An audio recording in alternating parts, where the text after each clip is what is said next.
മഹദിയായ അന്നത്ത് ബീവി റളിയല്ലാഹു തആല നമുക്കറിയാം.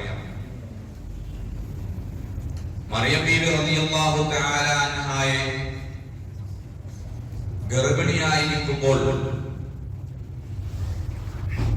അന്നത്ത് ബീവി റളിയല്ലാഹു തആല അൻഹ ചില നേർച്ചകൾ ചെയ്തിരുന്നു.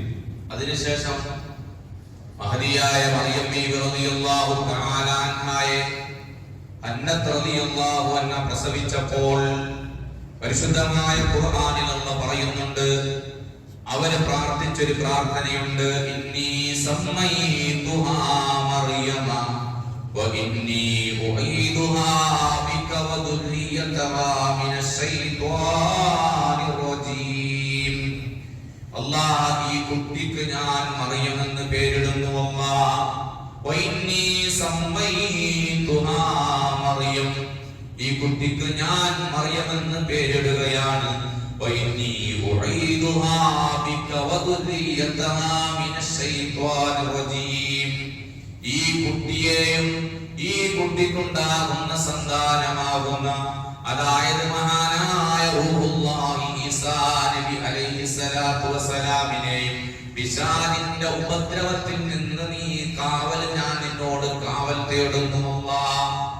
ഇങ്ങനെയാണ് അന്നത്ത് ബീവി റളിയല്ലാഹു തആലയുടെ പ്രാർത്ഥന ഉണ്ടായത്.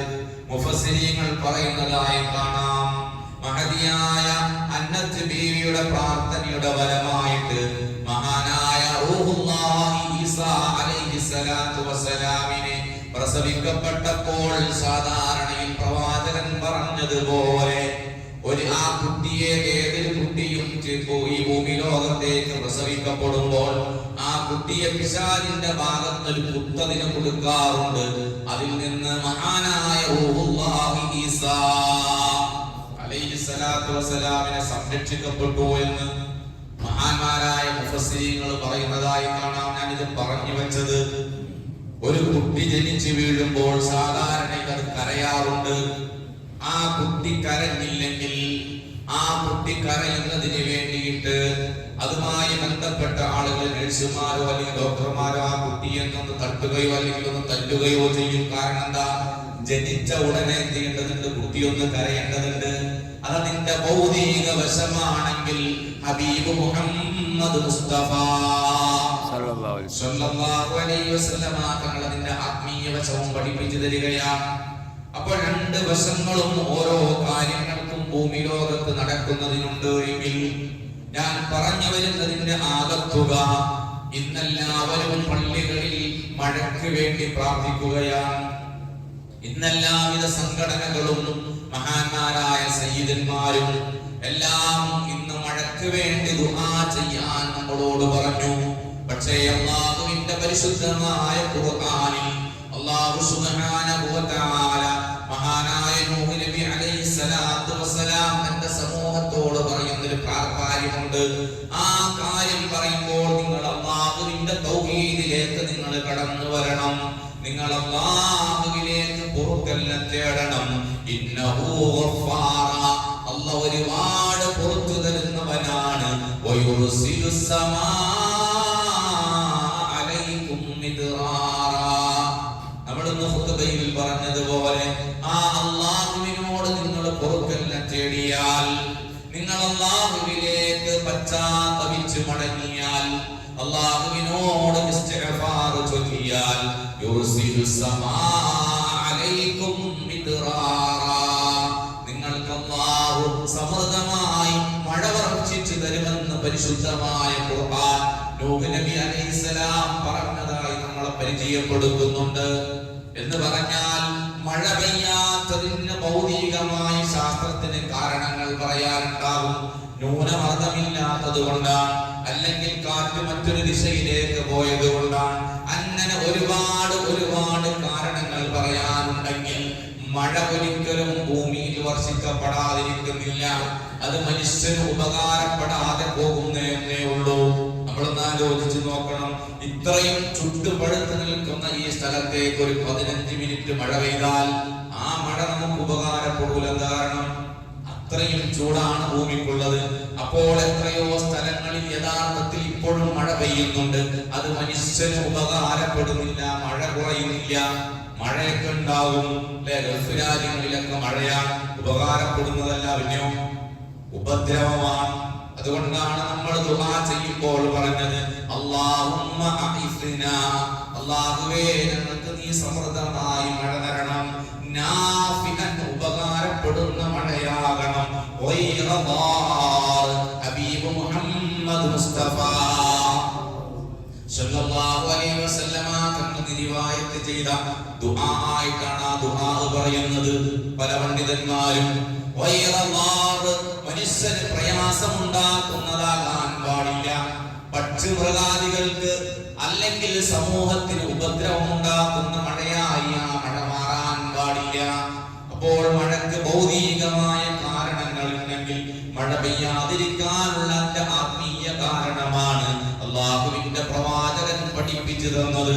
ഫുഖഹാക്കൾ പറഞ്ഞു, മഴയെ തേടി നിസ്കരിക്കുമ്പോൾ ഏറ്റവും കൂടുതൽ പറയേണ്ടത് എന്താ? മഴയെ തേടിയുള്ള നിസ്കാരത്തിൽ ഖതീബ് മിമ്പറിൽ കയറിയിട്ടും ജനങ്ങളോട് പറയേണ്ടത്, നിങ്ങൾ അല്ലാഹുവിലേക്ക് പശ്ചാത്തപിച്ച് മടങ്ങണേ, നിങ്ങൾ അല്ലാഹുവിനോട് ഇസ്തിഗ്ഫാർ ചെയ്യണേ, നിങ്ങൾ അല്ലാഹുവിനോട് പൊറുക്കൽ തേടണേ. ബിമാ കസബത് ഐദിന്നാസ്, മനുഷ്യൻ ഭൂമിയിൽ ചെയ്തു കൂട്ടുന്നതായ തമ്മാടിത്തരം കാരണമായിട്ട് അല്ലാഹുവിന്റെ ബലാ ഇറങ്ങുമെന്ന് പരിശുദ്ധമായ ഖുർആൻ നമ്മളോട് പറയുന്നതായി കാണാം. നമ്മൾ ഖുതുബയിൽ പറഞ്ഞല്ലോ, കമ്മിൻ ദുർരിൻ, എത്രയോ പ്രയാസങ്ങളാണ് യമുറു ബിന്നാസ്, ജനങ്ങളിലൂടെ കടന്നു പോകുന്നത്, ലാ യക്സിഫു ഇല്ലല്ലാഹ്, ആ പ്രയാസങ്ങളെ മാറ്റാൻ അല്ലാഹുവിനല്ലാതെ കഴിയില്ല. കമ്മിൻ ബലാഇൻ കമ്മിൻ ബഅസിൻ, എത്രയെത്രയോ പരീക്ഷണങ്ങളാണ് സമൂഹത്തിലേക്ക് കടന്നു വരുന്നത്, അതിനെ മാറ്റിമറിക്കാൻ അല്ലാഹുവിനല്ലാതെ കഴിയില്ല. അല്ലാഹുവാണ് എല്ലാത്തിനും കഴിവുള്ളവൻ. അവന്റെ കാരുണ്യമാണ് മഴയെന്ന് പറയുന്നത്, അവന്റെ അനുഗ്രഹമാണ് മഴയെന്ന് പറയുന്നത്. ആ അനുഗ്രഹം അവൻ ചൊരിഞ്ഞു നൽകണമെന്നുണ്ടെങ്കിൽ, അത് സമൂഹത്തിന് ലഭിക്കണമെന്നുണ്ടെങ്കിൽ തൂബൂ ഇലല്ലാഹ്, അല്ലാഹുവിലേക്ക് പശ്ചാത്തപിച്ച് മടങ്ങുകയാണ് വേണ്ടത്. അതുകൊണ്ട് മഴയെ തേടി പഴയ കാലങ്ങളിൽ നിസ്കരിക്കുമ്പോൾ, അല്ലെങ്കിൽ ഫുഖഹാക്കൾ അവരുടെ ഗ്രന്ഥങ്ങളിൽ രേഖപ്പെടുത്തി വെച്ചു, ഒരുപാട് ഇസ്തിഗ്ഫാറുകൾ നിങ്ങൾ വർദ്ധിപ്പിക്കണേ, ഒരുപാട് ഇസ്തിഗ്ഫാറുകൾ നിങ്ങൾ വർദ്ധിപ്പിക്കണേ. കാരണം നിങ്ങളുടെ പാപമോചനത്തിലൂടെ മാത്രമേ നിങ്ങൾക്ക് മഴ വർഷിപ്പിക്കപ്പെടാൻ പാടുള്ളൂ. ഇവിടെ ഇരിക്കുന്ന നമ്മളല്ലെങ്കിൽ ഓരോ ആളുകളും അല്ലാഹുവിനോട് മനമുരുകി പറയാൻ കഴിയണം, അല്ലാഹുവേ എന്റെ കാരണത്താൽ, എന്റെ കാരണം കൊണ്ട് ഈ ഭൂമിയിൽ ഒരുപാട് ആളുകളുണ്ട് അല്ലാഹ്, ഒരുപാട് മൃഗങ്ങളുണ്ട് തമ്പുരാനെ, ഒരുപാട് സസ്യങ്ങളുണ്ട് അല്ലാഹ്, ഞാൻ കാരണമായി മഴ തടയപ്പെടുന്ന ഒരവസ്ഥയുണ്ടാകരുത്. അതുകൊണ്ട്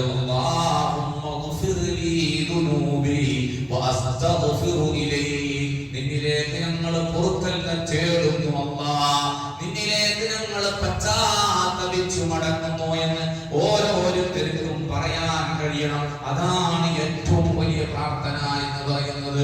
മഴയെ തേടുകയല്ല, മഴ പെയ്യണേ എന്ന് പ്രാർത്ഥിക്കുകയല്ല, ഇസ്തിഗ്ഫാറിനെ അധികരിപ്പിക്കുക എന്നുള്ളതാണ്. ഇസ്തിഗ്ഫാറിനെ അധികരിപ്പിക്കുക എന്നതാണ് മഴയെ തേടുന്നതിന്റെ ഏറ്റവും പ്രധാനമായ ഭാഗം എന്ന് പറയുന്നത്. അല്ലാഹു സുബ്ഹാനഹു വ തആല അവന്റെ അനുഗ്രഹം കൊണ്ട് നമ്മളെ അനുഗ്രഹിക്കുമാറാകട്ടെ. നമ്മളുടെ എല്ലാ പ്രയാസങ്ങളും അല്ലാഹുവിന്റെ ആ അനുഗ്രഹമാകുന്ന മഴ കൊണ്ട് മാറ്റി തരുമാറാകട്ടെ. ഫാത്തിഹ.